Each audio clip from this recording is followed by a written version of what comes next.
Shaheen Javed Riyaz Saudi Arab young journalist society international Saudi Arab की जानिब से पाकिस्तान के 78वें यौम आज़ादी और मार्का हक के सिलसिले में एक पुरवकार तकरीब का एहतमाम किया गया, जिसमें सफारत खाना के अफसरान समेत सोसाइटी मेंबरान ने शिरकत की।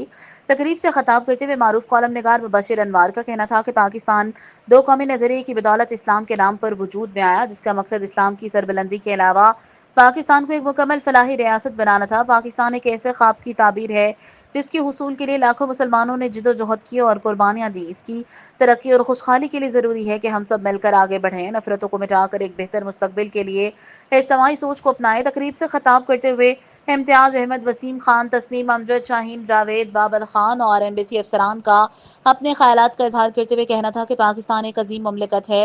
इसकी अवाम ने हमेशा चैलेंजेस को अपनी सलाहियतों से दूर किया है और सऊदी अरब समेत दुनिया भर में बसने वाले ओवरसीज पाकिस्तानियों ने मुल्क के बेहतर मुस्तकबिल के लिए कुर्बानी दी है।